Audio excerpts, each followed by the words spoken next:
Buenas noches a todos y todas. En primer lugar, quiero agradecer al programa de entrenamiento Flora Perú 2024 el haberme invitado a participar en la edición centenario de la Sociedad Geológica del Perú. Hoy vamos a hablar sobre la evolución tectónica paleozoica del Perú, sus aciertos y problemas pendientes. Pero antes de entrar en el tema específico, me gustaría hacer llegar mis felicitaciones a la primera Sociedad Geológica de América del Sur. Como ustedes saben, en los primeros días de julio va a cumplir 100 años de continua actividad la Sociedad Geológica del Perú. Y de paso quiero decir que Perú tiene que estar orgulloso no solamente de tener la universidad más antigua de las Américas, sino también la primer sociedad geológica sudamericana. Volver a Perú, aunque sea virtualmente, cada vez que visito a Lima, me trae muy gratos recuerdos de la promoción de egresados de 2009 de la Universidad Nacional Mayor de San Marcos, que me eligió como padrino de la promoción. Ahora sí, entremos en el tema específico. Los objetivos son, en primer lugar, revisar la evolución geológica del basamento de la cordillera oriental y la región adyacente del Antearco hasta el Paleozoico inferior. Y luego analizar dentro de esa cordillera oriental la evolución del Paleozoico superior y cómo culmina esa evolución durante el Pérmico Triásico. Como ven, es muy ambicioso nuestro plan esta noche.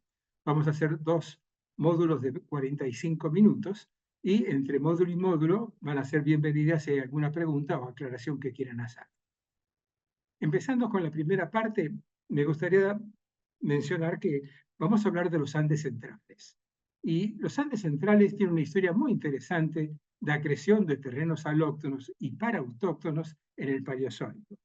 Y como ustedes pueden ver en esta topografía que tienen acá, en esta topografía es clarísimo que tenemos todo un gran altiplano muy bien desarrollado, que es un levantamiento termal que se produjo durante el Cenozoico. Ese levantamiento estuvo asociado a una delaminación cortical y a la remoción del manto litosférico. Pero hoy vamos a hablar exclusivamente de la acreción de terrenos alóctonos y parautóctonos en el Paleozoico. En esta primera parte quiero demostrar que hubo una acreción de terrenos en el margen del Gondwana en el Paleozoico inferior, cuyas evidencias están muy bien preservadas en la cordillera oriental del Perú. Para poder demostrar que hubo una acreción, tenemos que primero identificar que hay un basamento metamórfico precámbrico como sustrato de la cordillera occidental. Y esto es muy importante porque durante muchos años se negó la existencia de un basamento o un sustrato precámbrico en la cordillera occidental. Y no solamente hemos demostrado que existe en la cordillera occidental, sino también en todo el antearco peruano. Otra cosa que quiero destacar, y se van a dar cuenta después de la charla, que los procesos identificados en el margen peruano son muy similares en el basamento de los Andes a lo que corresponde a la orogenia famatiniana. Y esta orogenia famatiniana, una orogenia que levantó montañas a mediados fines del Ordovícico, se ha reconocido desde Colombia hasta los Andes argentinos chilenos. Es un proceso, digamos, dominante dentro del margen continental de América del Sur. Y aquí quiero arrancar con un pequeño homenaje con el doctor Dalma Iraq.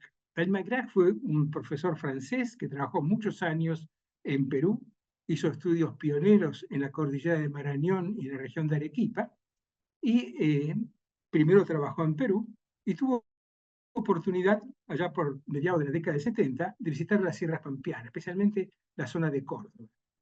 Y cuando visitó las Sierras Pampeanas, lo primero que le llamó la atención es que lo que había visto en la cordillera de Marañón era exactamente igual a lo que veía en las Sierras Pampeanas. E hizo la primera correlación general entre la cordillera de Marañón y las Sierras Pampeanas. Como ustedes ven acá, hay toda una faja de rocas metamórficas que arrancan de las Sierras Pampeanas y terminan en la cordillera de Marañón. Hacia el oeste de esa faja metamórfica tenemos lo que él llamó el macizo de Arequipa. Dijo que era un macizo porque tenía edades muy antiguas. El Dalma hizo las primeras edades uranio-plomo que tenemos en el Perú y realmente marcó un hito. Hoy día vamos a ver que la idea original, que las sierras pampeanas es similar a lo que aflora en la cordillera de Marañón, es correcta, pero no es tan simple como Dalmayrac había pensado allá por el año 1977. Vamos a ver que tenemos, si empezamos del sur hacia el norte, tenemos aquí en la parte sur las sierras pampeanas de Argentina, la parte central de Argentina, y si vamos al norte, encontramos todo un gran segmento que va básicamente casi del límite entre Argentina y Bolivia hasta la deflexión de Abancay, que, o sea, que abarca el sur del Perú y todo Bolivia, donde no tenemos esas rocas metamórficas. Y en vez de rocas metamórficas tenemos rocas sedimentarias de edad ordovícica. Si avanzamos más al norte, a partir de la sierra de la cordillera de Vilcabamba, encontramos nuevamente rocas metamórficas. ¿Qué está indicando esto? Que no hay un comportamiento homogéneo como propuso Dalmarac. Tenemos un segmento sur que tiene rocas metamórficas, un segmento central que abarca todo Bolivia y el sur del Perú, que son rocas sedimentarias ordovícicas, y un segmento norte del Perú, que nuevamente tenemos rocas metamórficas de edad ordovícica. Lo que es interesante cuando miramos el arco magmático. El arco magmático en la parte sur está básicamente concentrado en lo que son las sierras pampeanas. De las sierras pampeanas que está por el interior de Argentina, salta, cuando llega al límite con Bolivia, hacia el margen continental. Y está muy bien desarrollado en el norte de Chile, en la zona de Belén, en la zona ya del sur de Perú, en la zona de Arequipa, y continúa ese arco magmático hacia el norte. Cuando llegamos a la depresión de Abancay, hay un nuevo salto del arco magmático y tenemos rocas ígneas ordovícicas en la cordillera del Perú. A partir de la cordillera de Vilcabamba hacia el norte hay rocas actualmente representadas por ortogneses de edad ordovícica. Entonces, Chapó, reconocimiento de Dalmará, fue el primero en correlacionar las dos cosas, pero hay un intervalo intermedio, el que va entre el sur del Perú y todo Bolivia, que tiene características diferentes.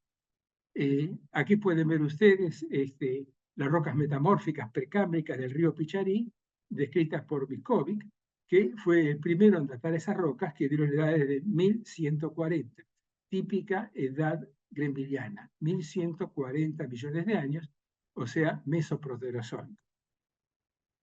Cuando vemos un mapa más regional, digamos, la evolución de esas rocas grembilianas o rocas mesoproterozoicas, vamos a encontrar el mapa acá de la derecha, que existe toda una continuidad de evidencias básicamente preservadas como ortogneises, donde tenemos el basamento grembiliano autóctono. Quiere decir que tenemos el arco de Sunzas es una localidad de Bolivia muy bien estudiada, y tenemos que tanto en Bolivia como en el oeste de las sierras pampeanas existe evidencias de rocas de edad grembiliana o mesoproterozoica. Esas rocas continúan hacia el norte, en la zona del río Picharí y Querobamba, y pasando por Ecuador, donde no está muy bien estudiado, llegamos a reconocerlas nuevamente en la zona de Putumayo, en Colombia. Entonces, hay un arco interno que va por la parte autóctona de América del Sur, que es parte del margen del Gondwana, y paralelo a todo ello hay una serie de terrenos que empiezan en el sur con el terreno de Cuyania, al norte el terreno de Antofalla, el terreno de Arequipa, el terreno de Paracas, el terreno de Chipcha, toda una serie de terrenos alóctonos cuya característica principal es que su basamento es metamórfico y tiene edad grembiliana, o sea, edad mesoproterozoica. Y cuando hablamos de terrenos grembilianos, estamos hablando de cosas que se han acrecionado al Gondwana entre 1.200 y 1.100 millones de años, cuya colisión final fue cerca de los 1.000 millones de años. Y acá se plantea un problema que durante muchos años los geólogos sudamericanos trataron de entender. Cuando uno mira Laurentia, o sea, mira Norteamérica actual, ve que hay toda una faja plegada y corrida, una gran zona de deformación, que es el orógeno de Grenville, que aparece aquí en el margen oriental de Norteamérica. Cuando ven una línea sísmica, ven que hay todo un orógeno que ha cabalgado convergencia hacia el oeste por encima del basamento estable sobre, digamos, el escudo de Laurentia, la parte más antigua de Laurentia. Entonces, este orógeno se caracteriza por toda una serie de secuencias actualmente metamórficas, pero que no en rocas ígneas. O sea, tenemos la parte de la colisión, pero se ha perdido de cierta forma la parte del arco magmático. Y hubo un geólogo, Sadowski y Bettencourt, dos geólogos que se reunieron, dos geólogos brasileños, que dijeron, miren, lo que está faltando en Laurentia, esa zona plegada y corrida y toda deformada que cabalgó encima de Laurentia, tiene su arco magmático en el oeste de Amazonas, en la zona de Sumsas. Y ellos encontraron aquí, lo que está indicado con esas estrellas amarillas, toda una serie de rocas ortognésicas de edad grenvilliana, que serían el arco magmático de esa colisión.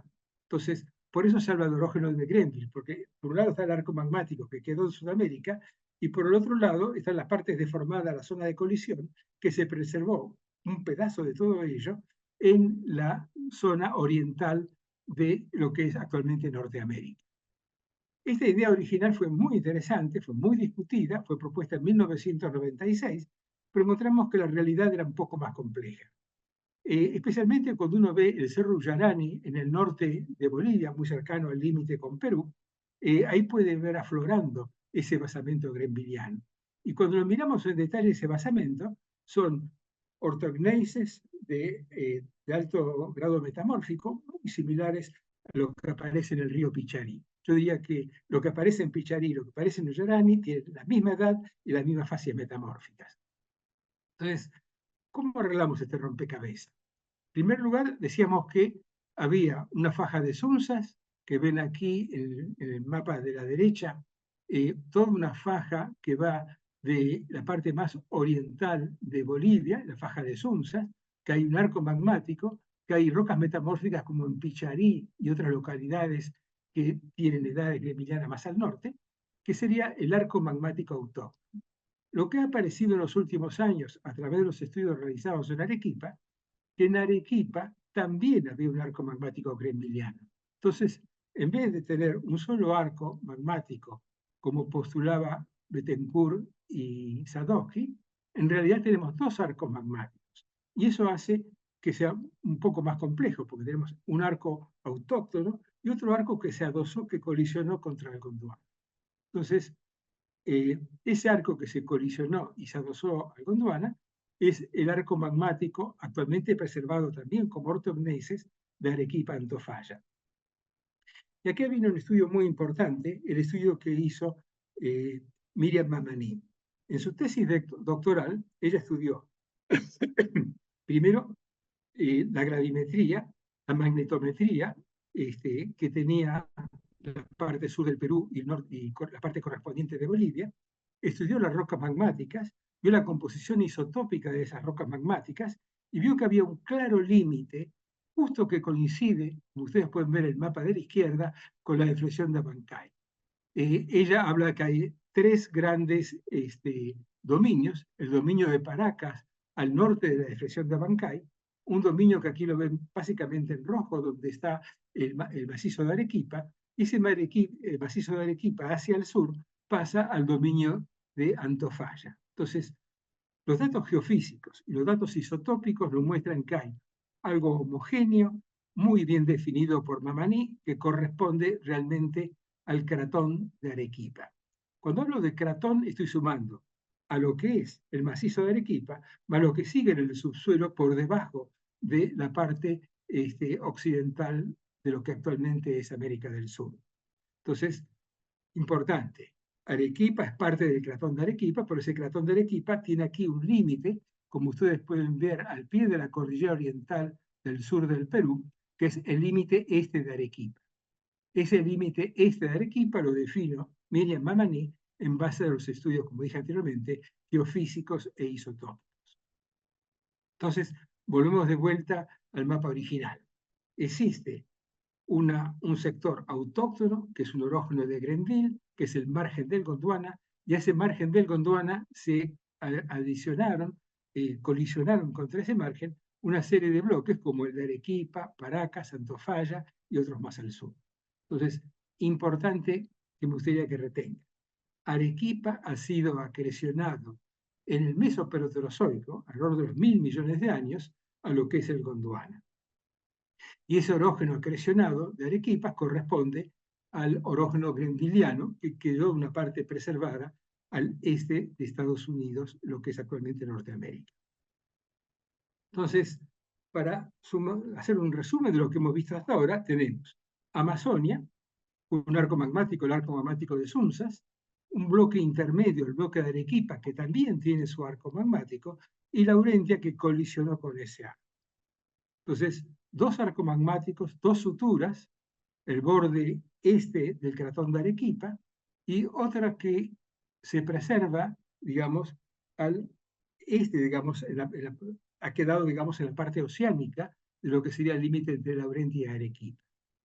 Es muy interesante ver que cuando miramos hacia el este, lo que queda de Arequipa, queda parte de esos ortognesias que decimos que era el arco magmático grembiliano, pero hay un estudio de unos franceses que estudiaron la presencia de ultra high temperature metamorphism. O sea, estudiaron en la zona de Arequipa un metamorfismo de ultra alta temperatura. Ese metamorfismo de ultra alta temperatura es característico de zonas de cuando se produce un detachment o slab break-off. ¿Qué significa eso? Después de una colisión, cuando se despega la corteza oceánica y se hunde dentro del manto, dentro de lo que sería la astenosfera, eso libera gran cantidad de calor, ese calor produce un metamorfismo de contacto, pero de ultra alta temperatura, y eso tiene una serie de rocas muy características que permiten reconocerlo. Estos franceses han estudiado ese metamorfismo de ultra alta temperatura y desde una edad de 970. ¿Qué significa esto? Que lo que estaba al oeste de lo que es actualmente Arequipa, a los 970 millones de años, sufrió un pico metamórfico de alta temperatura, se despegó y es lo que actualmente vemos en Laurentia. Quedó el frente grembiliano y el resto de Laurentia que está siendo cabalgado por las rocas metamórficas del grembiliano. Entonces, esto nos permite entender que el terreno de Arequipa se acrecionó al Gondwana durante la orogenia grembiliana. Entonces, insisto, la idea original de que había una primera hipótesis que el frente que quedaba en Norteamérica correspondía al arco de Sunzas es relativamente correcta, pero falta un detalle, que entre el bloque de Sunzas, o lo que es Amazonia, y lo que es Laurentia, había una región cratónica, el cratón de Arequipa, que estaba interpuesto entre ambos. Cuando se separó Laurentia, quedaron evidencias de metamorfismo de ultra alta temperatura en Arequipa que testimonia el slab break-off, o sea, la pérdida de esa corteza oceánica. En los últimos años hay un trabajo muy interesante que realizaron Weimer y otros en el año 22, que en la zona de Tomac, digamos, dentro de lo que sería la cordillera oriental, encontraron evidencias de pilobasalts, o sea, de rocas correspondientes a dorsales, a rocas oceánicas de composición normal, mid-ocean ridge basalts, que tenían características que permiten asignarla al Proterozoico. Correspondería a una edad de 720 millones de años, que es Proterozoico superior. Entonces, vamos paso a paso tratando de reconstruir lo que está pasando aquí. Aquí decíamos que a los 970 se rompía Arequipa para separarse de Laurentia.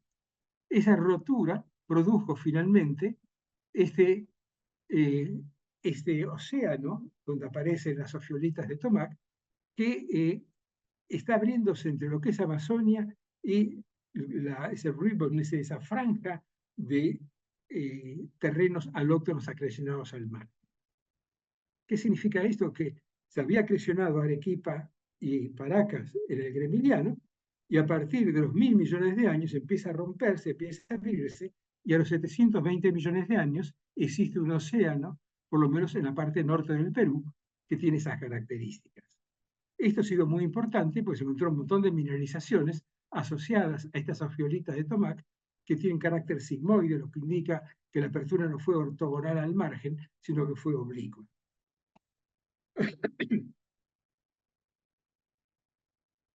Si tenemos esto presente, veamos un poco lo que ocurre en el sur de Bolivia y el norte de Argentina.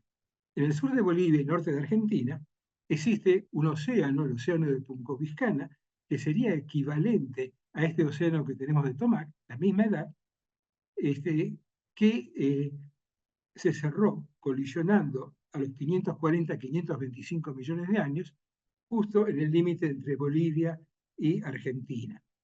Ese océano no se sabe si continúa más al sur. Las primeras evidencias que tenemos de ese océano son lo que encontró Weimer ahora en la zona de las ofiolitas de Tomac. Ustedes ven que aquí, en lo que es el sur de Perú y norte de Bolivia, está indicado Tucabaca, hay un sector donde no tenemos corteza oceánica. O sea, si se abrió el terreno de Paracas, se abrió solamente en el norte. Continuemos con nuestra explicación.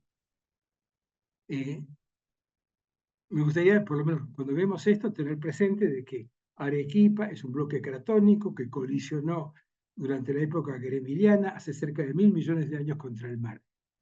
La parte norte del Perú tuvo una pequeña apertura, el resto, lo que es el sur del Perú, no se abrió, no produjo corteza oceánica. Más hacia el sur de Bolivia sí produjo corteza oceánica. Hay un sector donde no se ha producido. Tengan esto presentes y pasemos ahora al ordovícico. Lo primero que tenemos que hacer es tratar de reconstruir la paleogeografía del ordovícico en el sector norte del Perú y en especial en la cordillera oriental.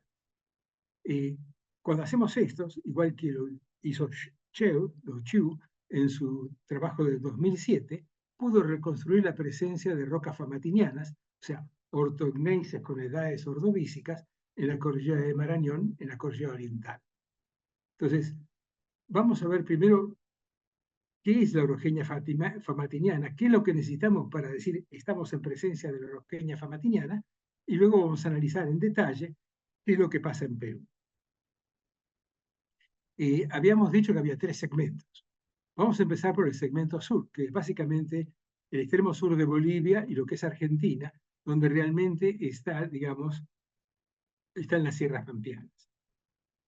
Esas sierras que había definido ya Dalmara como muy similares a las que tenemos en Marañón.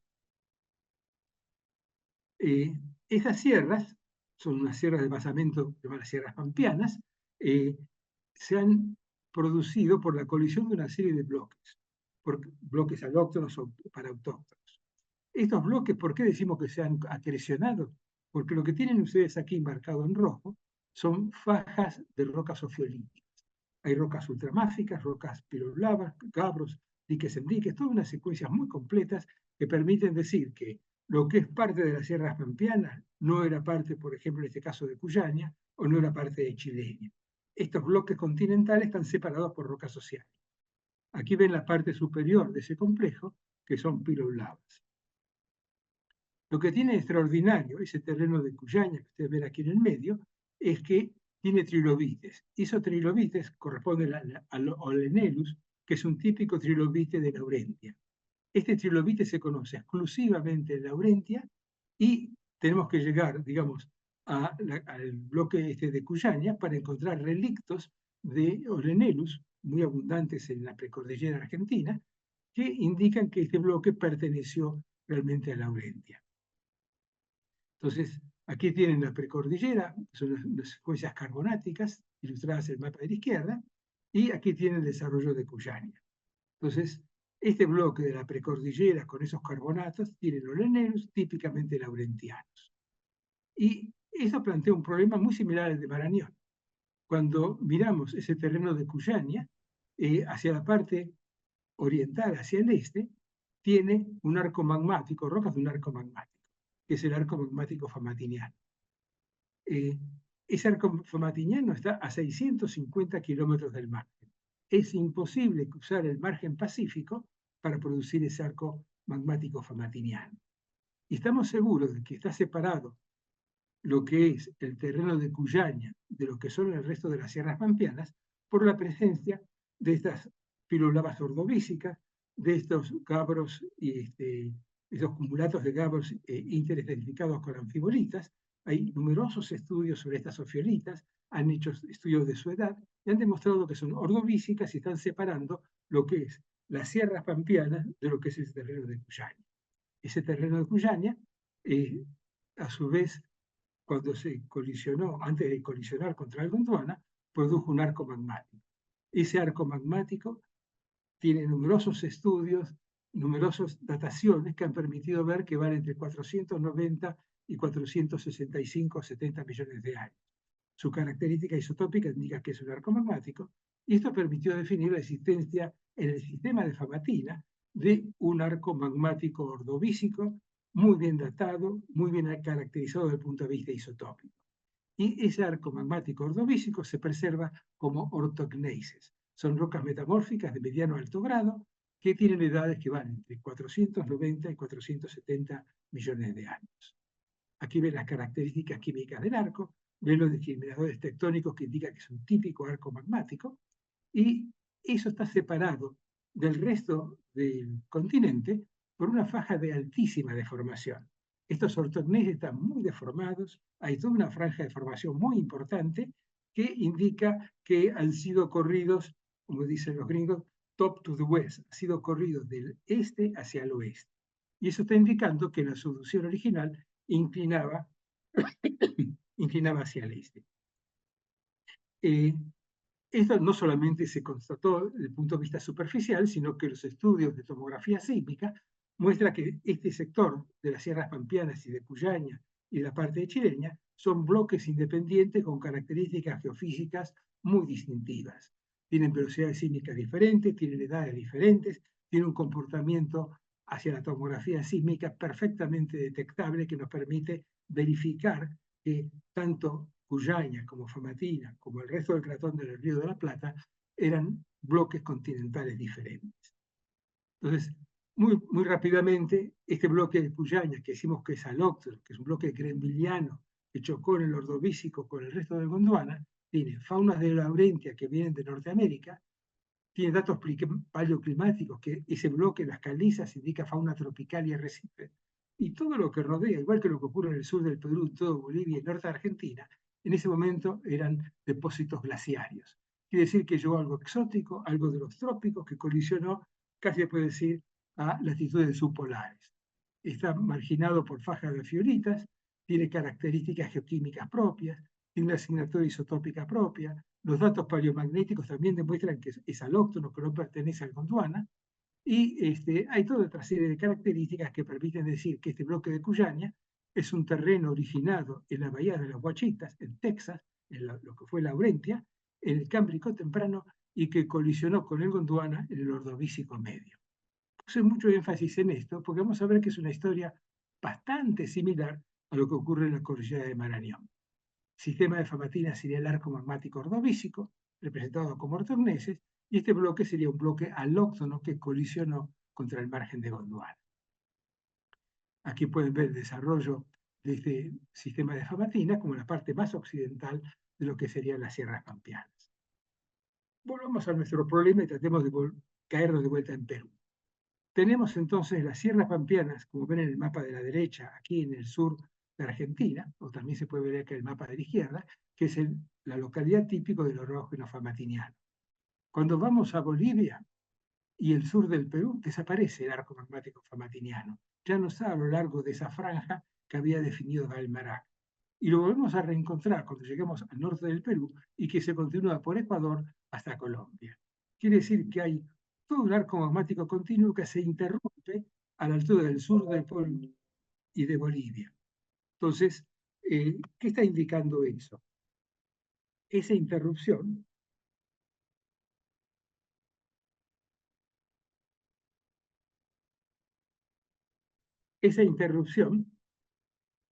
está dada por rocas sedimentarias no metamórficas, porque desapareció el arco magmático del sur del Perú, el arco magmático ordovícico.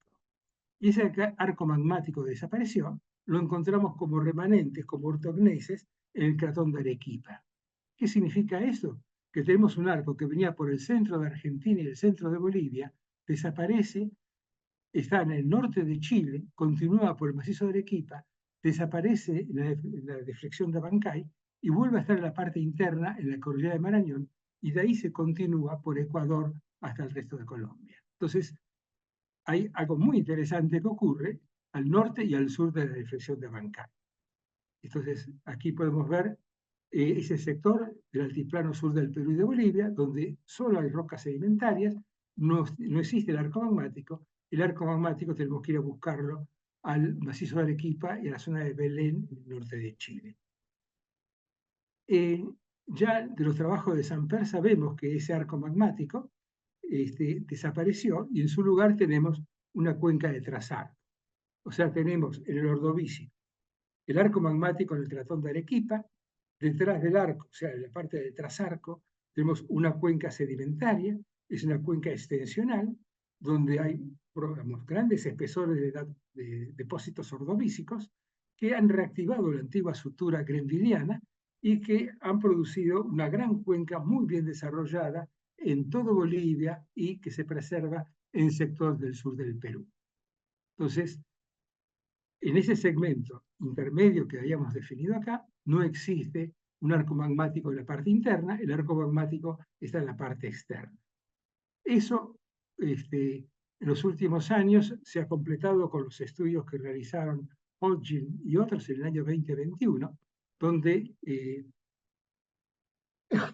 Balbur había propuesto que en la zona de Ollantaytambo había unas rocas volcánicas que estaban en una secuencia aparentemente ordovícica. Cuando dataron las riolitas que aparecen en la formación Ollantaytambo, vieron que las riolitas son de edad carbonífera, no tienen una edad ordovícica. Entonces, cuando hablemos después del Paleozoico superior, vamos a encontrar que vamos a poder entender por qué tenemos esas rocas carboníferas ahí. Lo que sí queda verificado, que ven aquí con esas estrellas tanto en 1, 2 y 3, que existe una secuencia sedimentaria de edad ordovícica inferior, ordovícica media superior y ordovícica superior, con abundantes fósiles que nos han permitido conocer perfectamente el desarrollo del ordovícico en este lugar. Entonces, importante, en el sur del Perú, hasta la depresión de Abancay, todo el ordovícico de la parte interna está preservado en rocas sedimentarias. Y aquí es importante analizar en qué estamos de acuerdo con el trabajo de Hodgkin y en qué no estamos de acuerdo. Yo en esto sigo la propuesta original de Samper, que los estudios nuestros han corroborado tanto en Bolivia como en el sur del Perú, donde detrás del arco cambro-ordovícico solo existía una cuenca de retroarco. En algunos sectores hay rocas basálticas, dado que el atenuamiento fue muy grande y llegan rocas de la parte interna del manto. Entonces, si revisamos un poco la propuesta de Hodgkin, vamos a ver que ellos hablan que esa sutura grenviliana, vamos a empezar esos perfiles de la parte inferior hacia la superior, hay una sutura grenviliana, esa sutura grenviliana se preserva todavía al pie de la cordillera oriental del sur del Perú, y lo que ellos proponen, que esa sutura grenviliana estaba caracterizada a partir del Cámbrico por una zona de subducción, y propone la existencia de un arco magmático ordovícico, como ustedes ven acá. Este arco magmático no existe, existe solamente al sur de Bolivia, en el norte de Argentina, pero en Bolivia ya desaparece, en el sur del Perú ya no está desarrollado. Entonces, ¿qué ocurre? Al no existir este arco magmático, el cierre de la cuenca oceánica que ellos proponen para Perú no está, sino que es el cierre de la cuenca sedimentaria que no tiene fondo oceánico en el sur del Perú y que marca una etapa de formación importante. Entonces, la diferencia principal que existe con el estudio de Hodgkin es que ellos proponen un arco magmático oriental que en el sur del Perú no está desarrollado. Es importante esto. Entre los 490 y 475 millones de años existen dos arcos magmáticos solo al norte del Perú, en lo que es la cordillera de Marañón, donde hay un terreno de Paracas y desarrollados en la Amazonia. No existe un arco magmático entre Arequipa y Amazonia de edad ordovícica. Sí existe, como dijo Samper, una cuenca cambro-ordovícica muy potente, de muchos miles de metros de espesor, pero que no está asociada a un arco magmático. Entonces, dicho esto, pasemos al tercer segmento. En el segmento A habíamos visto cómo en las sierras pampeanas de Argentina había un arco magmático ordovícico y rocas metamórficas. En el sector B vemos que hay rocas sedimentarias y el arco magmático va por el margen occidental, por lo que es el cratón de Arequipa. Y vamos a ver el segmento C, que es muy similar al segmento A. ¿Qué significa esto? Que hay un arco magmático en el margen externo, hay un arco magmático ordovícico en la cordillera de Marañón, y vamos a ver cómo se puede explicar la presencia de esos dos arcos. Nuevamente el problema que tenemos es que la cordillera de Marañón está a 400 kilómetros de lo que tendría que ser el arco magmático, en total cerca de 650 kilómetros del margen de lo que sería la trinchera oceánica. Esos 650 kilómetros se componen de 100 kilómetros que hubo de crustal erosion, o sea, de erosión cortical de la corteza en el margen pacífico, más cerca de 80 a 100 kilómetros de acortamiento orogénico.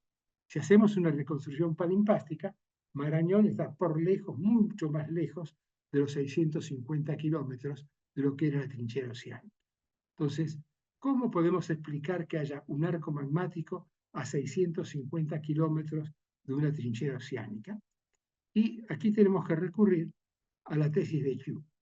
Chu hizo un extraordinario trabajo en la cordillera de Marañón, posteriormente continuado por Cardona, donde ambos hicieron precisas edades uranio-plomo y establecieron las condiciones de presión y temperatura.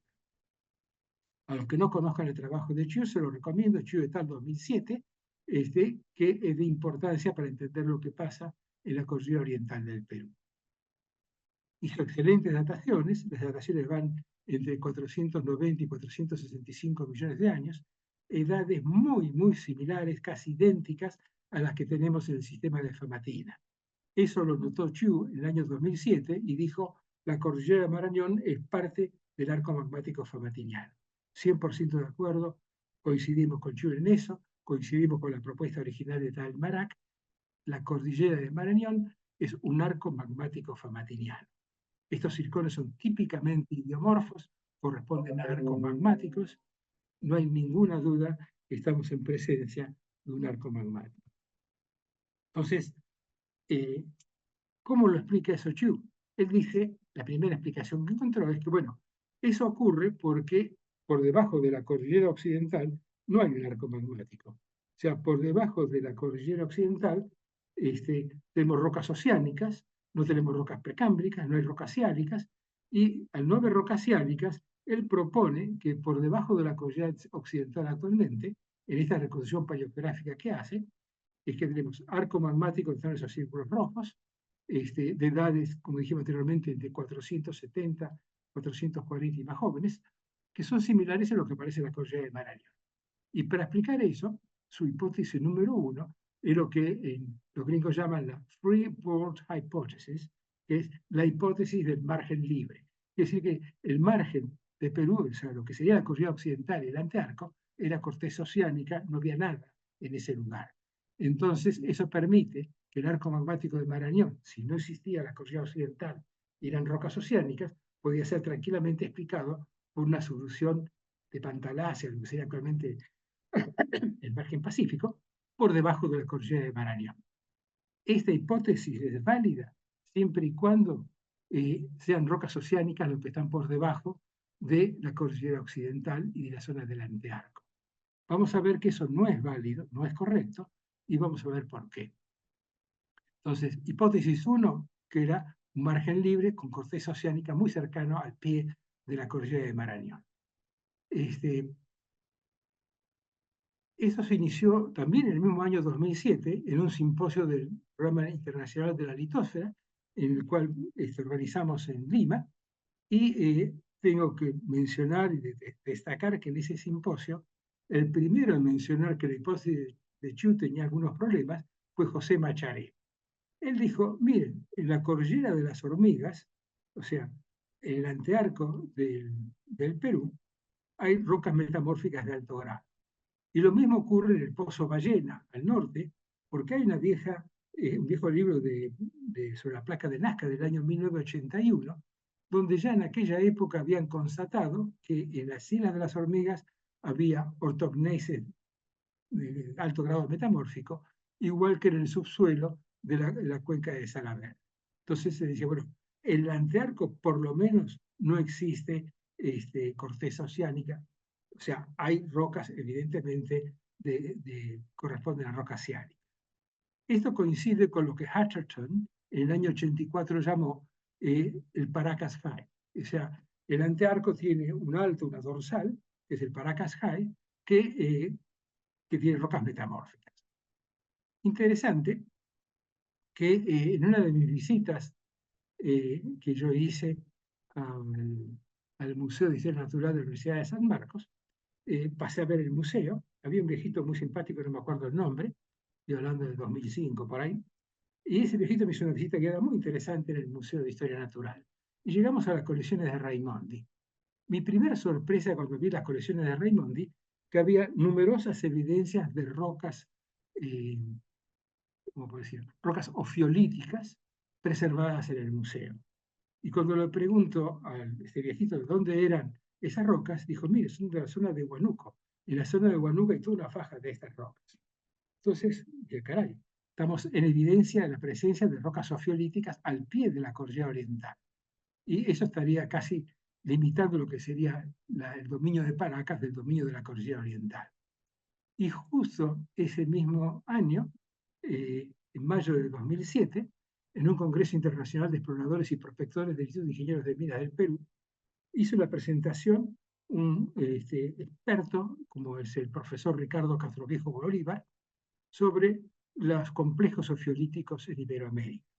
Y cuando él empezó la presentación de estos complejos ofiolíticos en Iberoamérica, digo, bueno, de cierta forma me siento incómodo porque hay ofiolitas en toda Sudamérica, de Argentina, Brasil, Chile, Bolivia, Ecuador y Colombia, y el único lugar que no tiene ofiolitas es Perú. Y presentó un excelente libro sobre los ofiolitas de Iberoamérica, y me acuerdo siempre que después de su presentación lo invité a tomar un café. Y le digo, mire, profesor, ¿por qué no va a visitar la colección Raimondi, que existe aquí en el Museo de San Marcos?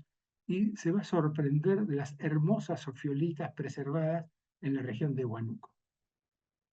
Muy interesado, fue al museo, cotejó de que realmente había rocas ofiolíticas, y esas rocas ofiolíticas por primera vez permitieron reconocer que entre el terreno de Paracas y el terreno y la cordillera de Marañón había una sutura.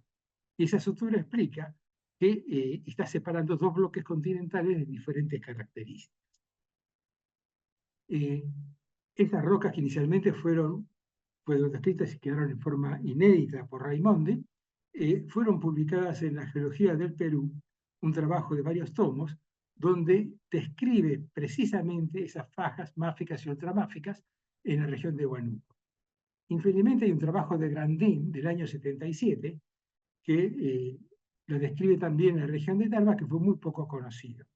Y no tuvo la importancia que tendría que haber tenido, porque él pensaba que esas rocas ultramáficas eran realmente rocas alteradas por alteración hidrotermal, que no eran realmente una secuencia ofilítica. Y tenemos que esperar que Castroviejo visite la zona tanto de Tarma como de la región de Huánuco más al norte, para demostrar que esas rocas eran realmente rocas ofiolíticas. Y lo dice ¿por qué?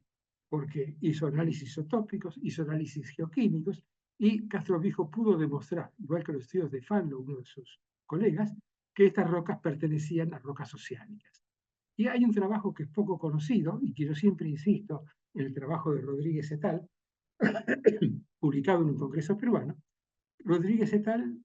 Vinieron con Castroviejo y fueron los que estudiaron la zona de formación de Paracas, entre Paracas y la cordillera de Marañón, en la zona de Tarma y más al norte. ¿Y qué demostraron? Que la deformación tenía una vergencia hacia el oeste. Eso permitió saber dos cosas. Uno, que la zona de solución, si tuvo vergencia hacia el oeste, tenía que haber inclinado hacia el este. Y eso permitía explicar muy bien la presencia de ortogneses en la cordillera de Marañón. Entonces, lo primero que hicimos con Romero y Kiko Valencia y otros colegas fue analizar los datos geofísicos. Y vimos que desde el punto de vista gravimétrico existía no solamente en el Alto de Paracas un elemento positivo, sino que también en el antearco y por debajo de la cordillera occidental evidencia de una continuidad de rocas ciánicas. Entonces, la duda quedaba, bueno, ¿y cuál será la edad de esas rocas ciánicas que aparecen solamente expuestas en la isla de las Hormigas? A partir de ahí, con Romero y Quito Valencia, organizamos una ida a la isla de las Hormigas. Ellos sabían ya que en la zona de cuenca de Salaberry, uno de los pozos realizados en la parte norte de esa cuenca, el pozo Ballena, había interceptado rocas metamórficas de alto grado, muy similares a las descritas en la isla de las Hormigas. Pero acá viene la parte más interesante de la historia. estuvieron estudiando, Romero y colegas, cuál era el mejor momento de ir a la isla de las hormigas. Son islas que apenas están por encima del nivel del mar. Hay que buscar los periodos de máxima bajante para poder tener una buena parte de afloramientos. Llegaron con un pequeño barco hasta las orillas de las islas de las hormigas, y el capitán del barco dijo: miren, este barco es de plástico, acá está lleno de alto fondo, yo no puedo arribar más que 30, 40 metros de las islas. Más no puedo porque es riesgoso, el barco se puede romper. Y aquí mérito, no me canso de destacar, de Daniel Peña. Daniel Peña, uno de los geólogos que venía con Romero y con Kiko Valencia, dijo: no, pero si llegamos hasta acá no podemos perder esto. Se zambulló con un martillo metido en la cintura, nadó 30, 40 metros, llegó a la isla. Cuando llegó a la isla sacó una montaña de rocas, básicamente rocas metamórficas de alto grado, y se encontró con un problema, que no había traído nada para cargarlas y no podía ir nadando con ese saco tan pesado de rocas. Entonces, con mucho cuidado, seleccionó un grupo de rocas, se las metió en el bolsillo, dejó el martillo en la isla de las hormigas, todavía debe estar ahí ese martillo porque no volvió nadie a esa isla de las hormigas, y regresó nadando hasta el barco. Peligrosísimo, una compañía petrolera lo puede echar, a uno se hace eso, pero gracias al arrojo que tuvo Daniel Peña pudimos obtener muestras de la isla de las hormigas. Interesantísimo, cuando dataron esas muestras por el año plomo, vimos, como indicamos el trabajo de Romero et al, publicado en el Journal of American Sciences, que esas rocas tenían ortogneses famatinianos, o sea, ortogneses de 450, 470 millones de años. Tenía circones grenvilianos. Esos circones grenvilianos son circones metamórficos que indicaban que el bloque de Paracas tenía también un pico metamórfico grenviliano. Y lo que es también muy, muy interesante, que esos circones metamórficos tenían herencias en sus núcleos de edad paleoproterozoica, de edades de 1900 a 2000 millones de años. Entonces, en base a eso pudimos ver que hay un pico de 467 millones de años, un pico extraordinario que corresponde con el pico que tenemos de las rocas clásticas derivadas de Arequipa y corresponde exactamente al pico que tenemos en la Orogenia famatiñana de la Sierra de Famatina, y que realmente la isla de las hormigas es un pequeño testigo, un pequeño relicto de ese bloque de Paracas que está indicando que existe un basamento metamórfico precámbrico con herencias paleoproterozoicas y con ortognesis de edad ordovícica, exactamente igual que lo que observamos en el bloque de Arequipa. Y aquí viene una serie de estudios posteriores que permitieron redondear la idea. Los estudios realizados por Arne Wilner en 2010 pudieron demostrar que existían dos fajas metamórficas distintas. Una faja que aparecía en la cordillera de Marañón, que era de mediana temperatura y mediana presión, que es datada de entre 484 y 440 millones de años, que definió como el complejo Marañón, complejo metamórfico Marañón, y se diferenciaba, y estaba en contacto tectónico, estudiado por Rodríguez, con el complejo máfico de Tapo. Y ese complejo máfico de Tapo tenía una edad metamórfica de 465 millones de años. ¿Cuáles eran las condiciones metamórficas del complejo de Tapo? Era alta presión y muy baja temperatura. Eso es lo que se define como el típico par metamórfico que define una zona de paleosubducción. Eso es lo que hizo Wilner. Dijo: aquí estamos en presencia de granitos precolisionales alrededor de los 480 millones de años, colisiona granitos postcolisionales después de los 460 millones de años.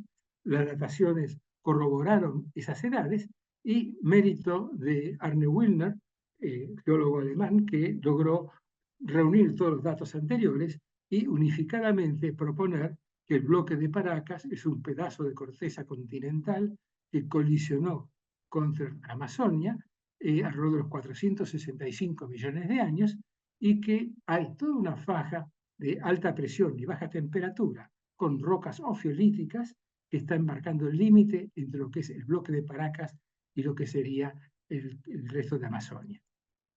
Entonces, sintetizando para ver todo lo que hemos visto para la parte del ordovícico. Si uno va actualmente a la cordillera de Marañón, ve ortogneses que corresponden a un arco magmático.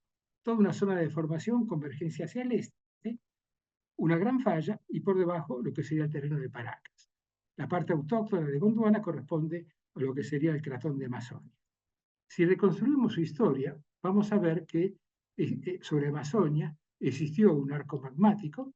Ese arco magmático después se abrió. Al abrirse produjo corteza oceánica, que serían las ofiolitas de Tomac.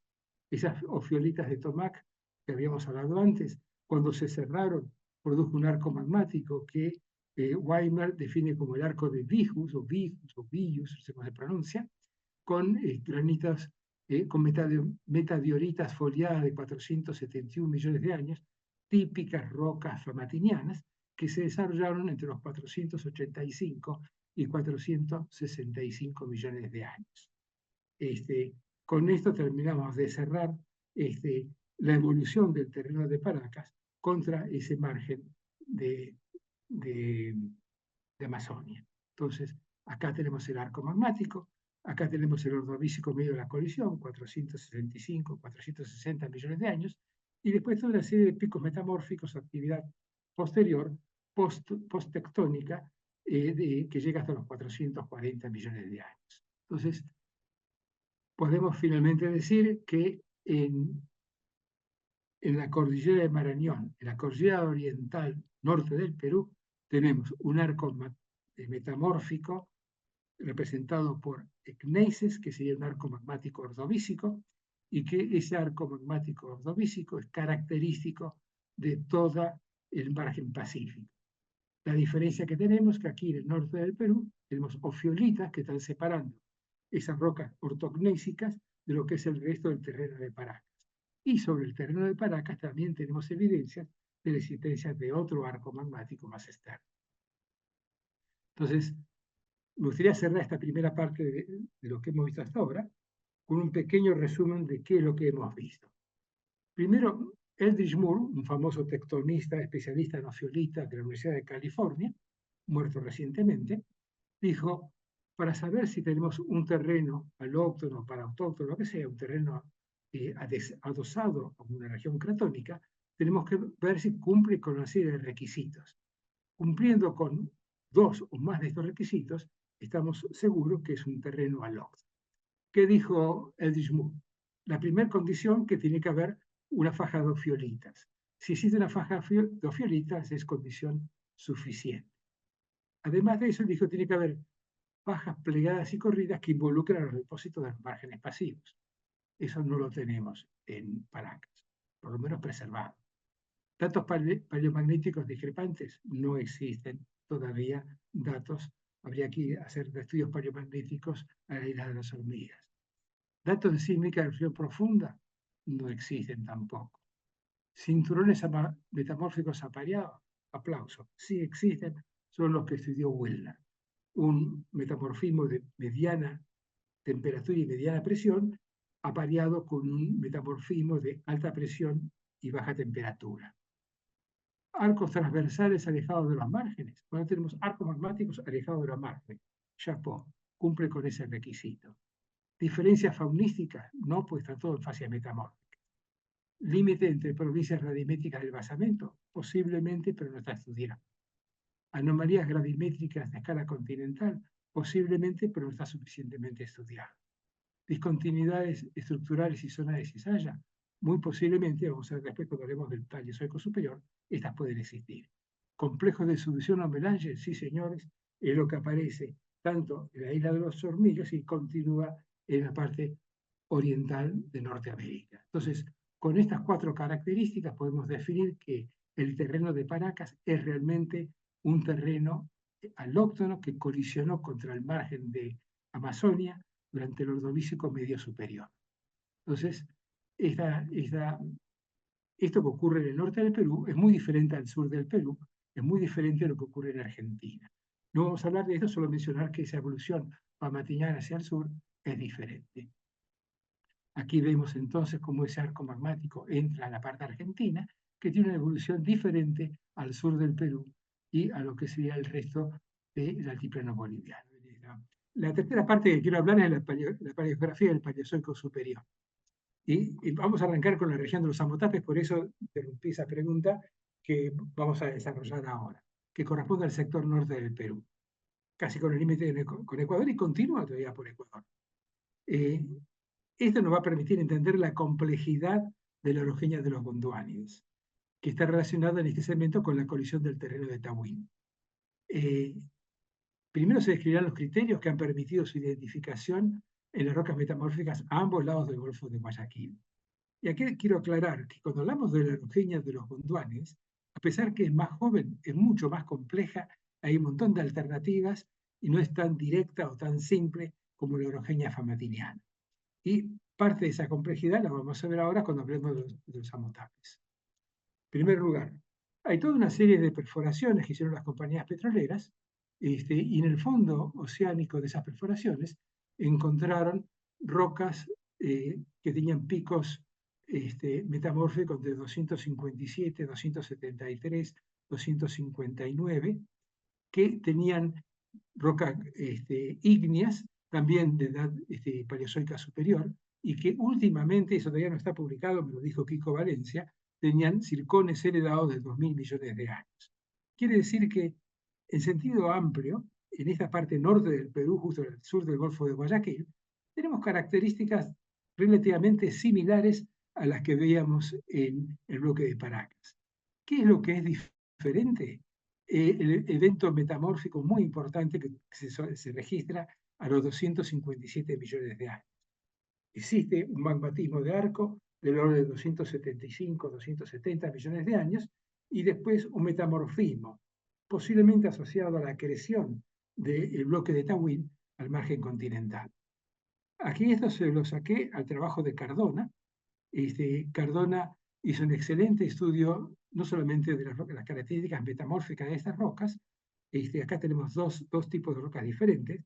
Hay rocas ígneas muy foliadas y una matriz, o sea, esas rocas ígneas están emplazadas en una matriz metamórfica, ahora metamórfica, que tiene un metamorfismo de 257 millones de años. Estas rocas metamórficas se continúan por la parte al norte, en lo que sería el sur de Raspa. Aquí vemos un mapa. Este mapa indica cuál es la zona de Amotá, pero el bloque de Tahuín. Faltaría decir que Tahuín fue una propuesta de un canadiense, empezaba con F, Fenninger o algo así, que fue el primero a hablar del terreno de Tahuín. Y al estudiar la zona de Raspa en Ecuador, vio que esta zona fue acrecionada, fue colisionada. Aquí hay dos eventos colisionales.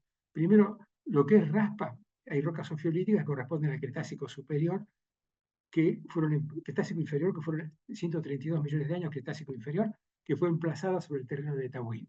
Y a su vez Tahuín está emplazado sobre el basamento que está en el sustrato de la cuenca de Lancones. Y aquí para entender lo que está pasando, que es muy complejo, he puesto una serie de dominios distintos. El primer dominio de Pucará, Zamora, y en esto sigo a Pilatacig y Sánchez, que fueron las que propusieron este nombre, tenemos un basamento autóctono de la brasiliana. O sea, esto es parte del cratón de Amazonas. Este cratón de Amazonas está separado del dominio Olmas-Loja por este basamento que acá figura como 2, que es el basamento de la cuenca de Lanzones, que es un basamento para autóctonos de edad granviliana. Cuando hablo de basamento para autóctono de edad granviliana, estoy hablando de un basamento que se acrecionó en el granviliano, se separó y volvió a chocar en el famatiniano. Entonces, quizás no expliqué al principio que existen dos tipos de terrenos: los terrenos alóctonos y los terrenos paraautóctonos. Los dos son exóticos al continente, pero el alóctono llega de un lugar muy distinto, choca contra el margen y queda adosado al mar. Los paraautóctonos son terrenos que estaban en Gondwana, se separaron y volvieron a colisionar. Por eso que es paraautóctono. Parece autóctono, pero no es de origen alóctono también.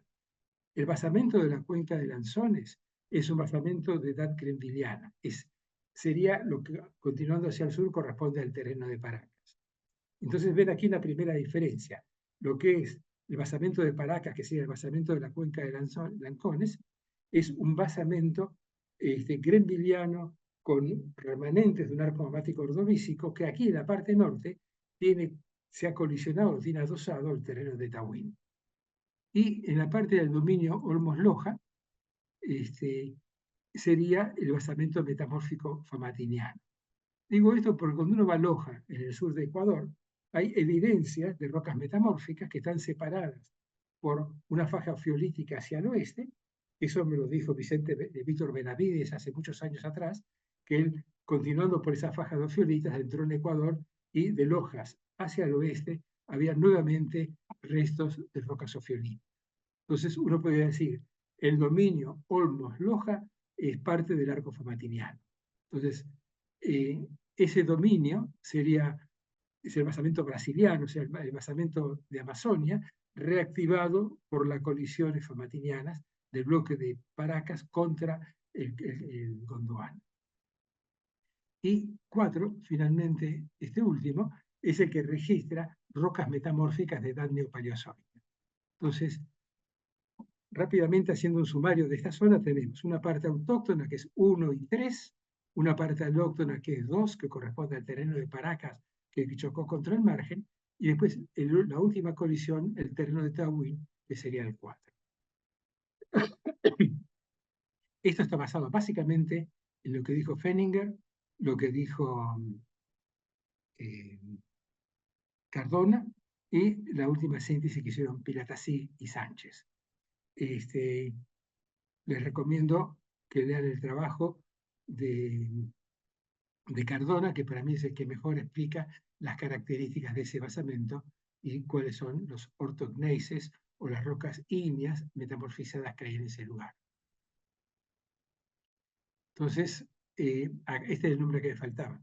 Cuando dije acá, no me acordaba el nombre, acá de Raspa hacia el sur tenemos la anfibolita de Río Piedras. Y esa anfibolita de Río Piedras es remanentes de corteza oceánica datados en el Paleozoico superior, que están mostrando la acreción del bloque de Tawin, Tape Tawin, en este sector de la silla de Paita o el macizo de Illescas. Entonces, en este sector también, en algunas de las unidades, se han encontrado circones heredados de 1.9, o sea, paleoproterozoicos. En su momento se pensaba que estos venían del Amazonas, pero con los estudios últimos que hicieron, que comunicó Kiko Valencia, pueden venir del mismo sustrato de Amotape Tawin. No lo conocemos lo suficiente como para no poder descartar de que esas perforaciones en el offshore que encontraron en edades de 2.000 millones de años puedan corresponder a estos circones detríticos que vemos acá de 2.000 millones de años. Entonces, no está resuelto el problema, puede haber venido del Amazonas o puede haber venido del offshore. Hace falta más estudios para poder concretar la procedencia de esto. Pero esto es básicamente lo que se conoce de la región de Tawin Amotape. Hasta aquí llego yo. Hay varias alternativas para eso. Una puede ser un bloque de Laurentia dejado en el margen después de la colisión térmica, puede ser un terreno desplazado desde el norte durante la acreción mesocenozoica de esos terrenos oceánicos, o puede ser una reactivación anatéctica durante la extensión Triásico-Jurásico. Esta tercera, una reactivación anatéctica de fundidos durante el Triásico-Jurásico, es lo que pone Spiking. Este terreno desplazado del norte es una de las alternativas que propuse yo, y el otro es que sea un bloque de Laurentia que al separarse quedó de la parte de América del Sur. Esta primera apreciación que ustedes ven acá, la primera interpretación, está en este esquema de la parte inferior de la derecha. Bloque de Tawin, pues un bloque dejado después de la separación de Laurentia. Esto es altamente especulativo, todavía no tenemos la verdad, digamos, para decir es más probable que sea esto. Hay mucho que estudiar en esta zona y todavía no tenemos la última palabra. En la última parte voy a hablar especialmente del Paleozoico superior de la cordillera norte del Perú y vamos a continuar un poco con la cordillera oriental de la parte sur del Perú.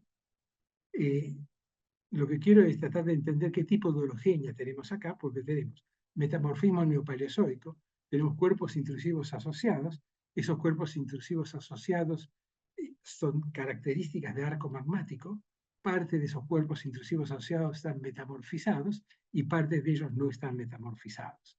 Entonces, ¿qué es lo que produjo esta serie de rocas diferentes en el Paleozoico superior en la cordillera oriental del norte del Perú? Primero me gustaría mostrarles un mapa de Bouguer. Hay varios mapas de Bouguer, este lo que hicieron los rusos, Yu et al, dos rusos que trabajaron con la base de datos que tenía disponible Perú. Y lo que más marca esto y que más llama la atención es que hay un cambio brusco acá, que es la deflexión de Abancay. No es nada novedoso, Rodríguez, numerosas personas o geólogos que trabajaron y geofísicos han dicho que acá hay un quiebre en el pasamento de esa roca. Hace un rato habíamos dicho de que ese quiebre, basado sobre el estudio de Miriam Mamani, correspondía a lo que sería la extensión en el subsuelo de Cratón de Arequipa. Hacia el norte entramos en el dominio de Paracas, donde tenemos remanentes todavía de esa corteza asiática de Paracas, y cuando ustedes ven el mapa gravimétrico, cuando lleguemos al límite con Ecuador, ya no es tan nítida la presencia de ese basamento, empieza a haber una complejidad mucho mayor que la geofísica no puede resolver a través de un mapa de gravedad de Bouguer. Estos rusos dicen que sí, ellos pueden evidenciar la presencia, como ven en este mapita de la derecha, de un terreno de Paracas, de un terreno de Arequipas, la deflexión de Abancay que los limita, y evidentemente en el Paleozoico superior, que está marcado aquí con un rectángulo, tiene una evolución muy interesante que vamos a ver a continuación. Rodríguez et al fue uno de los primeros que marcó la importancia de la deflexión de Abancay. Esta deflexión de Abancay, diría yo, es uno de los rasgos de primer orden. Siempre me sorprendió a mí por qué la cordillera viene con rumbo noroeste, tranquila y feliz, y de golpe pega ese salto, se corta, está interrumpida y sigue de vuelta con el oeste. La tesis doctoral que hizo Víctor Carlotto demostró que a lo largo de la deflexión de Abancay había numerosos cuerpos magmáticos de edad eocena que se emplazan controlados por esas fracturas. Entonces, algo de primer orden, de gran escala, se produce en esa zona. Me gustó mucho un trabajo más reciente sobre la deflexión de Abancay, que ustedes pueden ver acá, el trabajo de Gerard y colaboradores del año 2021. Esta sección es un poco difícil de interpretar. Vamos a ver una sección que empieza del sur y va hacia el norte. Entonces empieza en la parte sur del Perú y llega hasta el norte del Perú. Miren ustedes, arrancando del sur hacia la izquierda, tenemos que está el bloque de Arequipa, y ese bloque de Arequipa, justo donde coincide la deflexión de Abancay, corresponde a un corrimiento, o sea, una falla inversa que está montando el bloque de Arequipa sobre lo que sería el resto de América del Sur, que en este caso correspondería al bloque de Paracas. Entonces, es una estructura muy compleja, utilizan numerosas líneas sísmicas para discutirlas, pero son rasgos básicamente producidos durante el Mesocenozoico. Para hablar del Paleozoico, lo que quiero decirles es que hay discontinuidad de primer orden y vamos a ver en qué se caracteriza esa discontinuidad de primer orden que es la deflexión de Abancay. Y aquí para ello vamos a recurrir al trabajo de Miskovic. Es un trabajo muy interesante, lleno de datos, es impresionante. Yo estuve en el jurado de tesis en Ginebra de la tesis de Miskovic y fue muy interesante discutir con él y ver directamente en el gabinete los datos que tenía Miskovic. Primero, felicitarlo porque presenta numerosos datos. Ojalá todas las tesis tuvieran la cantidad de datos que tiene la tesis de Miskovic. Dicho esto, él también enfatiza que hay una diferencia muy grande entre el norte y el sur de la deflexión de Abancay. Y él produjo un trabajo, está publicado en el año 2009, que apareció publicado en el Bulletin of the Geological Society of America, que lo publicó, o estaba en presa y no lo pudo ya modificar, antes de la defensa de la tesis doctoral.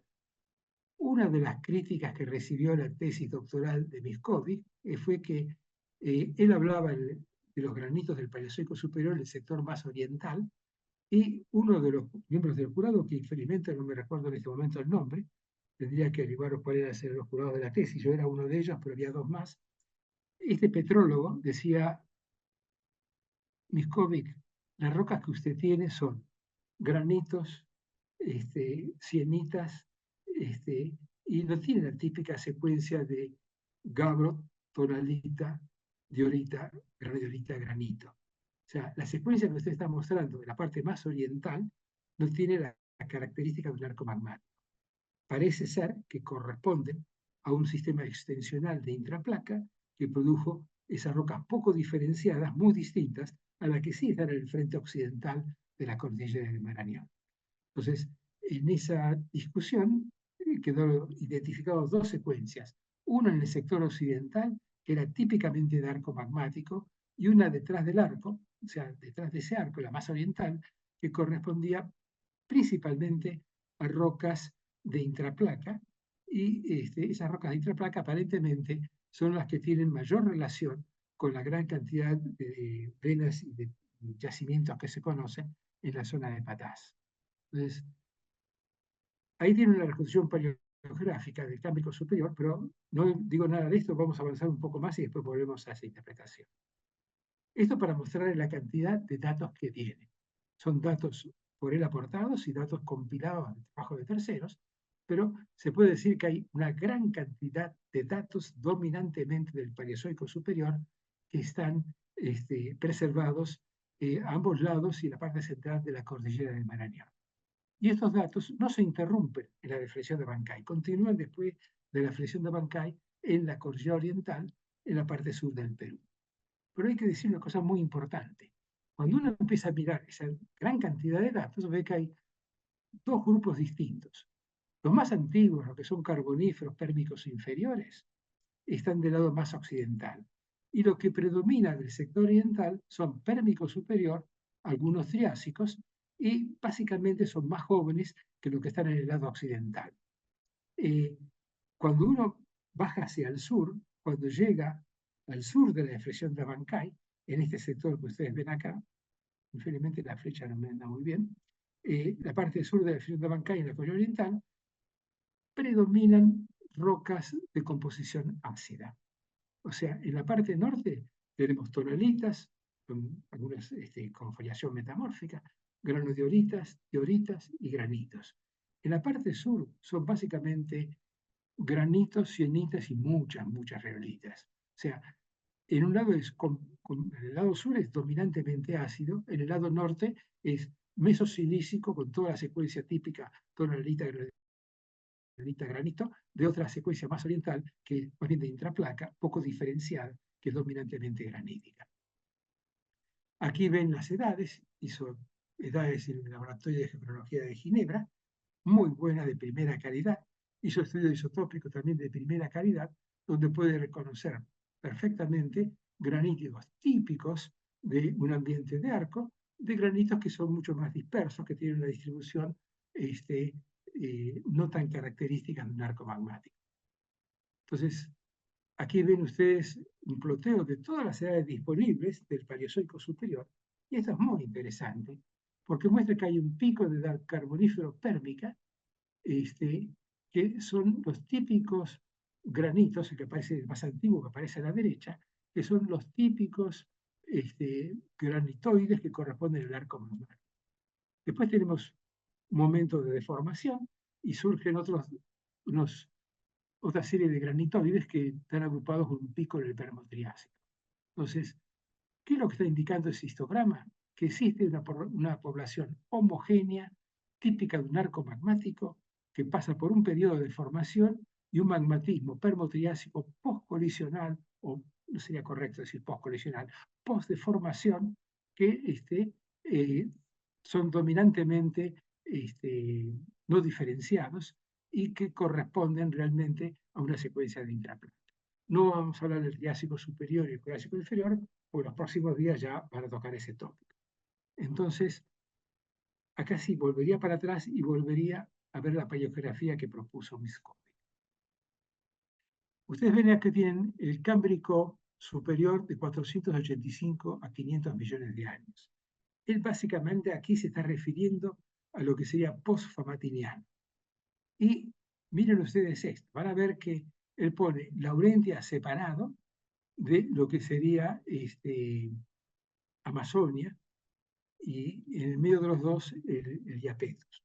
Entonces, esto para el cámbrico ordovícico, como está indicado acá, y para los tipos que siguen, no es del todo correcto, porque fíjense ustedes que marca PAA, que es Paracas, Arequipas, Antofallas, que estaría ubicado aquí en la parte central, y marca como si el arco de Villus o Vijus está directamente con corteza oceánica, asociado al Diapetus ocean.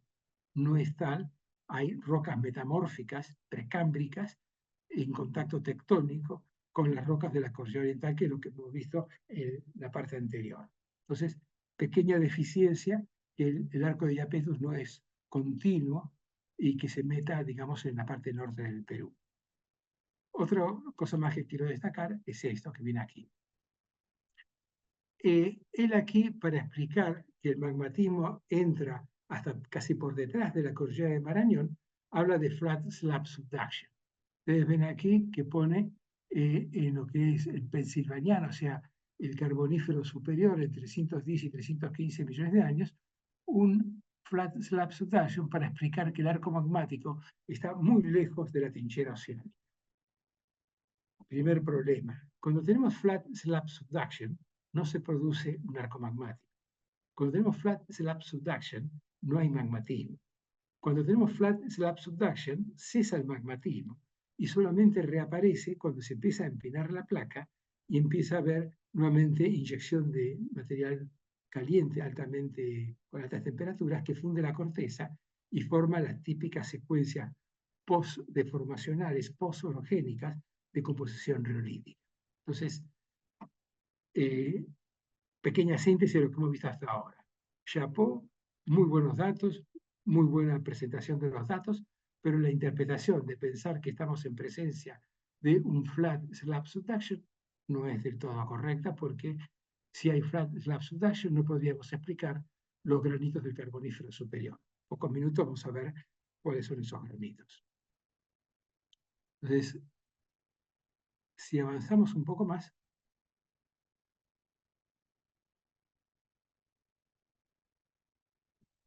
vemos que esta explicación no es del todo correcta. Sigamos avanzando. Deja avanzar esto, a ver si... Ahí avanzamos. Entonces, ¿qué ocurre? Vamos a entrar ahora al sur de la dorsal de... al sur de la dorsal de la deflexión de Abancay. Al sur de la deflexión de Abancay hay un trabajo de Clark del año 1990 que para mí es un trabajo fundamental. En ese trabajo, Clark define lo que es un inner arc. La traducción literal indicaría arco interno. Si hablamos de arco interno solamente, no entenderíamos lo que está pasando. Primero vamos a ver qué es lo que definió Clark por arco interno. Dice, magmatismo característico producto de fusión cortical en ambiente extensional localizado lejos de la trinchera. Chapeau. Excelente explicación del magmatismo que aparece al sur de la depresión de Abancay en la cordillera oriental. Son todos estos afloramientos que ustedes ven acá, que se llama arco interno. ¿Qué está indicando él? Que hay un arco asociado a la subducción y un arco interno que no está asociado a la subducción. Entonces, lo que él definió en el año 1990 como arco interno de esa forma es lo que actualmente se llama magmatismo de intraplaca localizado en las suturas cuando se produce el empinamiento de la placa subducida. Esta es la última interpretación de lo que sería ese magmatismo de intraplaca. Y aquí pueden ver ustedes una interpretación de cómo se explicaría ese magmatismo de intraplaca. Para que se produzca tenemos que tener rollback, o sea, retroceso hacia la trinchera de la zona de subducción. Eso genera extensión y la extensión genera un empinamiento de la zona subducida o de la losa subducida y eso origina delaminación. Este perfil está hecho justo al sur del Perú, a la altura básicamente de La Paz. Ahí tenemos muy buenos ejemplos de cómo la delaminación se concentra con productos de naturaleza riolítica en el hanging wall de las suturas del cratón de Arequipa y el cratón de Amazonia. Aquí también es interesante decir que hay un trabajo de Bickhoff, no sé cómo se pronunciará esto, y colaboradores, un alumno de Spiken, que dicen que el arco magmático original, el arco magmático neopaleozoico, desapareció por erosión cortical.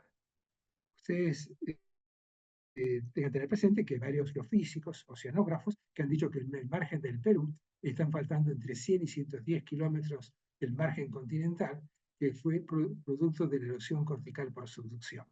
O sea, la erosión cortical por subducción hace que cuando la losa oceánica se va introduciendo por debajo del continente, va arrancando parte del antearco, lo mete en el canal de subducción y se termina fundiendo dentro de la zona de subducción.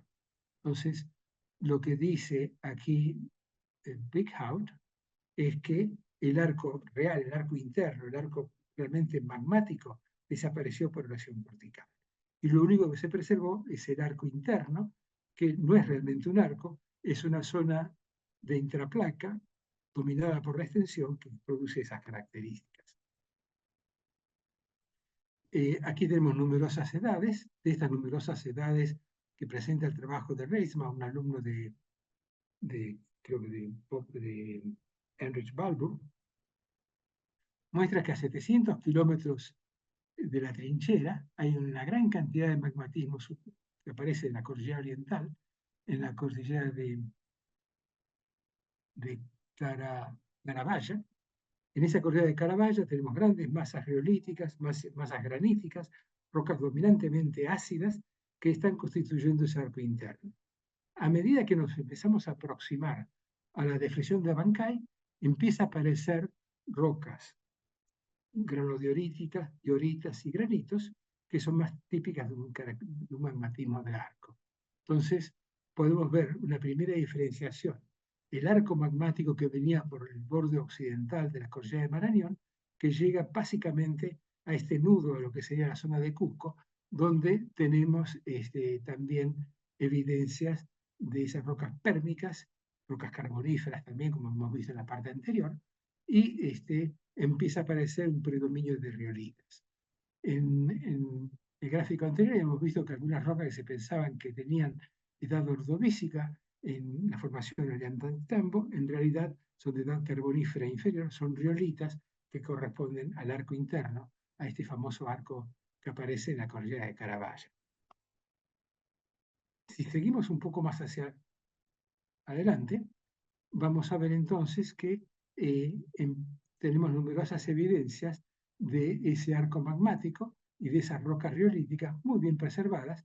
Y insisto, están, digamos, al este de Cusco o al sudeste de Cusco y están, digamos, por encima de la sutura entre Amazonia y el cratón de Arequipa. Están en el hanging wall de la sutura y eso es característica del ambiente extensional cuando se produce el empinamiento de la placa.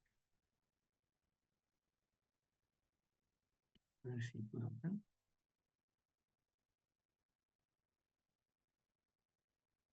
Entonces, lo que algunos postularon que en la parte occidental de la cordillera de Marañón había rocas ígneas neopaleozoicas, está muy adentro del continente como para pertenecer a una zona de subducción, digamos, pacífica.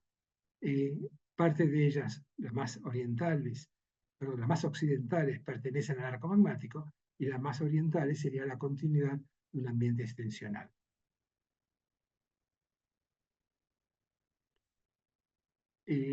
Aquí también una pequeña reflexión con respecto al grupo Mitu. El grupo Mitu aparece básicamente encima de la sutura entre el bloque de Paracas y el cratón de Amazonia. Cuando ustedes ven las secciones estructurales del grupo Mitu, van a ver que todos ellos están asociados a riffs extensionales ubicados por encima de la sutura. Pasando de la expresión de Abancay hacia el sur, vuelve a pasar lo mismo, pero en este caso están en el hanging wall de la sutura entre el cratón de Arequipa y lo que sería el cratón de Amazonia. Hay nuevos estudios que muestran las edades dominantes de este grupo. Básicamente ahora sabemos que hay un predominio de rocas de edad pérmica. Ven los estudios esos que han mostrado, especialmente los de Panca, cómo es las características de estas rocas, donde hay un neto predominio de material erosionado del arco interno de la cordillera oriental. Es la fuente principal que produce detritos, o sea, clastos de rocas ácidas que caen dentro de la cuenca del grupo Mito. Y hay una variación muy marcada en la parte norte y central del Perú y en la parte sur. Y eso se debe a la diferente composición y edades que tienen las rocas derivadas de la parte norte del Perú, de la región amazónica, de la parte sur del Perú, donde hay un neto predominio de las rocas ácidas de la cordillera oriental.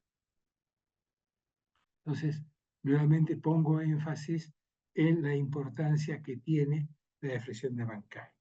Y no me gustaría terminar sin mencionar el trabajo de Pedemonte. Él ha estudiado aquí en detalle el complejo metamórfico de Huaytapallana, que está ubicado aquí en la parte sur de la cordillera de Marañón. Y él también distingue rocas metamórficas, rocas ígneas de edad paleozoica superior, que corresponderían a un arco magmático. Y posteriormente, postcolisionales, que no serían colisionales por una colisión, postdeformacionales o postorogénicas, rocas no deformadas. Él hace una excelente interpretación de eso en su tesis. Primero, la tesis tiene una serie de dataciones en zircón muy precisas. Esos zircones metamórficos del complejo metamórfico de Huaytapallana, todos ellos tienen evidencias de un núcleo metamórfico grembiliano, muy característico de estas zonas, y tiene anillos externos, los zircones, con edades 264-257, que sería el pico térmico que produjo la aureola externa que tienen estos zircones. Esto hizo una sección a través de la parte de todo este complejo, logrando realmente diferenciar estos granitos postdeformacionales de granitos predeformacionales. La interpretación que él hace es muy correcta. Ven aquí que tenemos, primero es un granito de arco, el arco magmático básicamente conduánico, y aquí ven la zona de sutura con el complejo de Huaytapallana encima. Cuando se produce la extensión, porque se empieza a empinar la placa, acá Pedemonte no lo dice, pero vamos a ver que esa placa al empinarse es la que produce la extensión en la parte superior, en el labio superior del continente, y eso produce ese intenso magmatismo riolítico o esos granitos postcolisionales no deformados.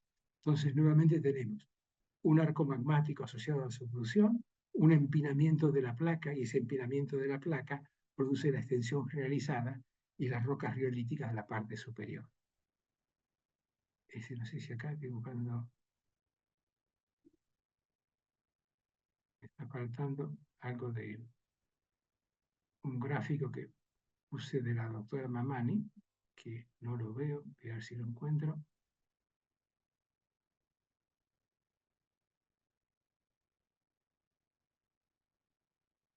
Disculpe que pasemos todo esto para atrás, pero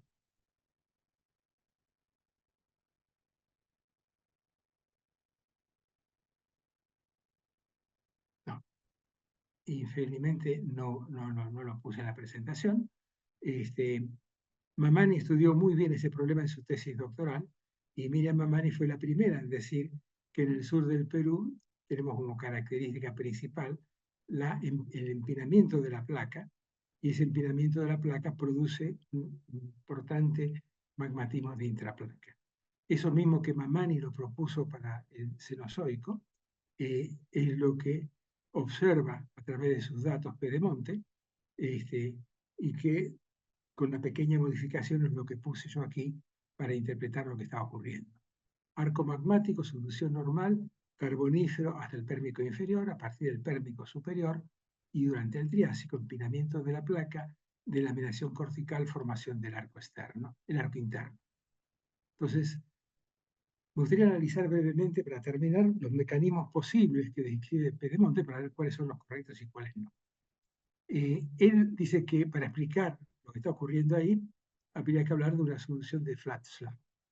Las rocas ígneas de composición ataquítica, un cese de la actividad ígnea en el arco y una colisión de dorsales oceánicas asísmicas. Eso es lo que produce un flat slab. En esta región del Perú, durante el Paleozoico superior, no tenemos actividad ígnea en el arco y no hay colisiones de dorsales oceánicas asísmicas y no está el periodo de formación previo que caracteriza la zona de solución horizontal. Algún otro día hablaremos de esto, pero no tiene nada que ver con lo que pasa en el Paleozoico superior, con lo cual estoy de acuerdo que Pedemonte lo desecha. La creación de terrenos podía producir todo eso, pero no lo produce porque no hay acreción de terrenos. Entonces, no hay evidencia para creación de terrenos durante el Carbonífero pérmico hacia el oeste de la cordillera oriental peruana, desechado. Y él se inclina a hablar de una reorganización tectónica de las placas como la que propone Collins y Ramos. Ahora, a mí me gustaría aclarar que lo que propone Collins es diferente que lo que yo propongo.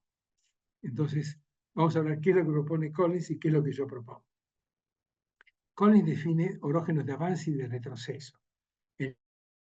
El avance, la placa superior avanza sobre la inferior, produce acreción de arcos islándicos, plegamientos de retroarco y cinturones plegados y corridos. Y durante la retirada produce acreción en el antearco y la apertura de cuencas del trasarco. Vamos a ver, si analizamos en detalle lo que propone Collins, que esto no ocurre en Perú.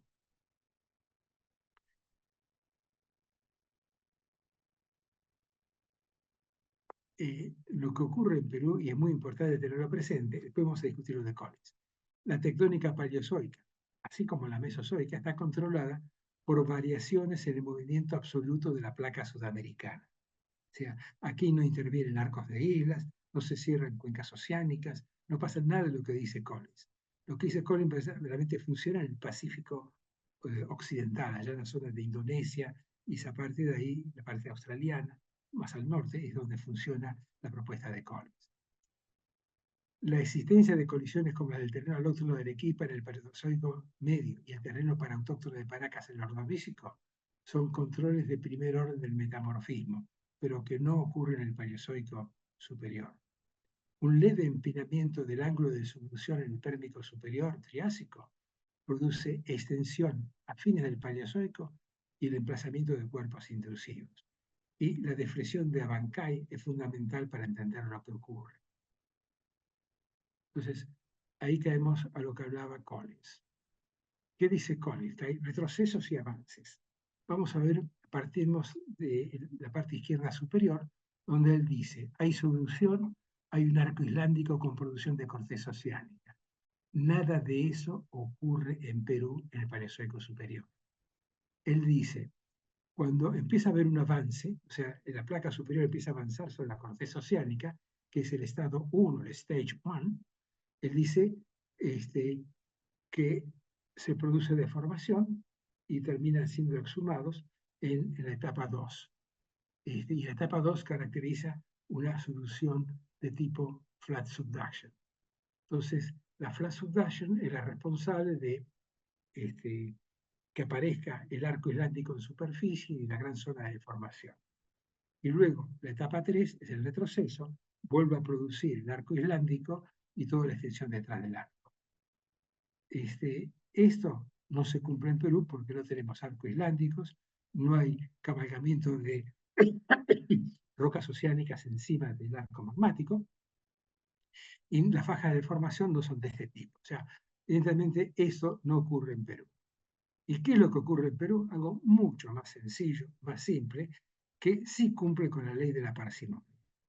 Esta complejidad que muestra Collins de avances y retrocesos puede ocurrir en zonas mucho más complejas como las que tenemos en el Pacífico Occidental. Pero frente a Perú, la ley de parsimonia dice que es muy poco probable porque no hay evidencia de la formación de esa corteza oceánica y de esos arcos islámicos en el Paleozoico superior. Y lo que ocurre es algo muy, muy simple. Hay una solución normal, que como es una solución normal, es compresiva.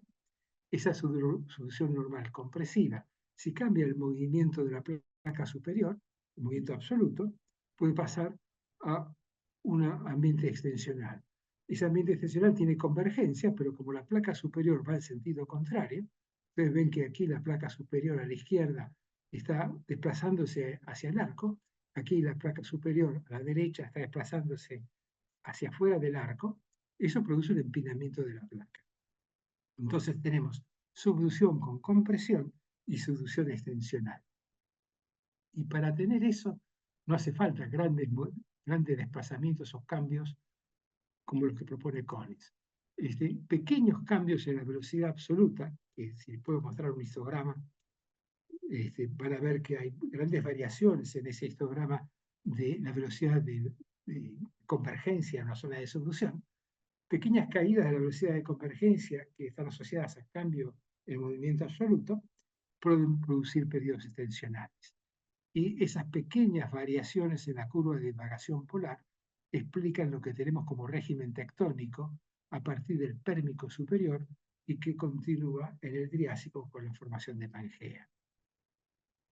Para resumir lo que hemos visto hasta ahora, todo lo que hemos visto, yo diría que entre los 530 y 590 millones de años, hay una separación entre el continente de Gondwana y el océano de Iapetus.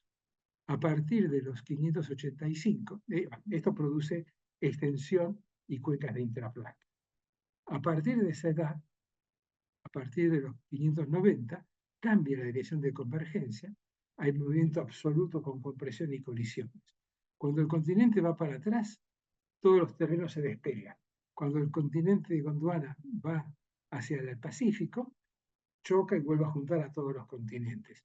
Eso explica por qué hay momentos donde Arequipa colisiona, Arequipa tiende a despegarse, momentos cuando Paracas colisiona y cuando Paracas tiende a despegarse, y explica la evolución tectónica tanto del norte como del sur del Perú. Entonces, básicamente, esas variaciones se producen por la variación en la velocidad absoluta del continente en la placa superior. Entonces, me gustaría que se lleven con ustedes este concepto. Cuando el Gondwana tenía velocidad absoluta hacia afuera del diapetus, extensión generalizada. Y cuando tenía hacia el diapetus, teníamos compresión. Esto ocurre continuamente durante todo el Paleozoico, ocurre durante todo el Mesozoico, ocurre durante todo el Cenozoico.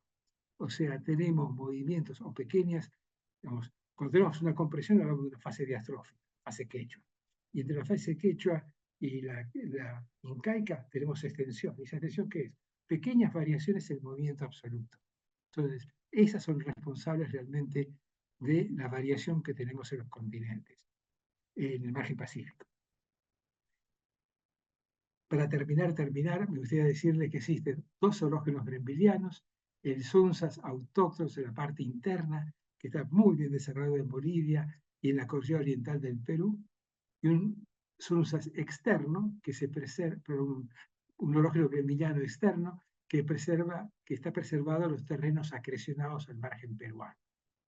El orógeno famatiniano y su arco magmático al norte se desarrollan en la cordillera oriental, debido a la colisión posterior del terreno de Paracas. En el sector sur, el arco magmático es preservado a lo largo del margen continental sobre el macizo de Arequipa.